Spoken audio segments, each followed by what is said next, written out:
So, Assalamu alaikum friends. Welcome to my channel Sharmin Kitchen. ইফতারের special refreshing একটা drink share করে দেখাচ্ছি সাবুদানা ও fruits দিয়ে। সারাদিন রোজা রাখার পর এরকম একটি ড্রিঙ্ক খেলে আপনার মন প্রাণ জুড়িয়ে যাবে আর সারাদিনের ক্লান্তি দূর হয়ে যাবে। রোজার সময় সাধারণত সবার ঘরেই ফ্রুট থাকে, তাই কয়েকটি ফ্রুট ও সাবুদানা দিয়ে এরকম হেলদি ও টেস্টি একটি ড্রিঙ্ক বানিয়ে ফেলতে পারেন খুবই সহজে। তো চলুন দেখে নেওয়া যাক। প্রথমে আমি 500 ml দুধ নিচ্ছি। দুধের মধ্যে আমি দিচ্ছি 1/4 কাপ লিকুইড দুধ, দিচ্ছি চিনি। চিনিটা আপনাদের পছন্দ মতো বাড়িয়ে কমিয়ে দিতে পারেন। এখন দুধ ও চিনিটা মিশিয়ে নেব। দুধটা ঘন করার জন্য 2 চামচ দুধ একটি বাটিতে তুলে নিচ্ছি। এর মধ্যে 1 চামচ কর্নফ্লাওয়ার পাউডার গুলে দিচ্ছি।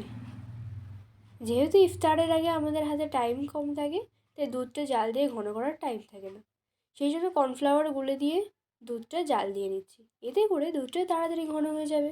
আমি খুব বেশি করছি না, আপনারা চাইলে আরও জাল দিয়ে ঘন করতে পারেন। দুধ জাল দেওয়া কমপ্লিট। এখন কড়াইয়ে জল দিয়ে তার মধ্যে 1/2 কাপ সাবুদানা দিয়ে দিচ্ছি। সাবুদানাটা আমি 3 থেকে 4 মিনিট ফুটিয়ে নেব। এর থেকে বড় যে সাবুদানা পাওয়া যায় ওটা নিলে বেশি ভালো হয়। আমি সেটা পাইনি। ছোটো সাবুদানা তাড়াতাড়ি গলে যায়, তাই বেশি ফোটানোর দরকার নেই। একবার বলক আসলে 1 মিনিট ফুটিয়ে নিয়ে গ্যাস বন্ধ করে নামিয়ে নিচ্ছি। এখন একটি ছাঁকনির উপর নিয়ে নিচ্ছি সাবুদানা, একটু জল দিয়ে ধুয়ে রাখছি, এতে করে সাবুদানাটা দলা বাঁধবে না। এখন জাল দেওয়া দুধটা আমি একটি বাউলে নিয়ে নিচ্ছি। দুধটা আগের থেকে ঠান্ডা হয়ে গেছে। এখন দুধের মধ্যে দিয়ে দিচ্ছি সাবুদানা।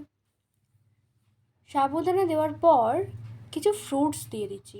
ফ্রুটসের মধ্যে নিয়েছি 1/2 আপেল এরকম ছোট টুকরো করে কেটে নিয়েছি, কালো আঙুর এভাবে টুকরো করে, তরমুজ নিয়েছি, আঙুর, বেদানা, একটি কলা নিয়েছি এভাবে টুকরো করে, আর নিয়েছি পাকা পেঁপে।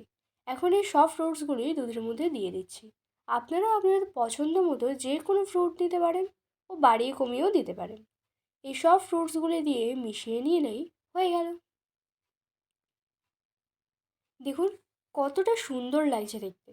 এভাবে বানিয়ে ফ্রিজে রেখে দিতে পারেন এবং ইফতার টাইমে বার করে খেলে আপনার মন প্রাণ জুড়িয়ে যাবে।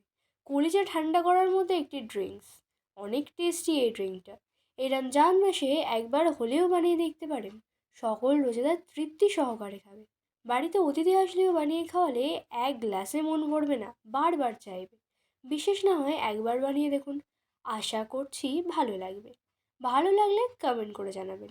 ভিডিওটি ভালো লাগলে লাইক শেয়ার করে দেবেন। আর আমার চ্যানেলে নতুন সদস্য থাকলে চ্যানেলটি সাবস্ক্রাইব করে পাশে থাকার অনুরোধ রইল। সকলেই সুস্থ থাকবেন, ভালো থাকবেন। আবার দেখা হবে নেক্সট ভিডিওর সাথে। Thanks for watching.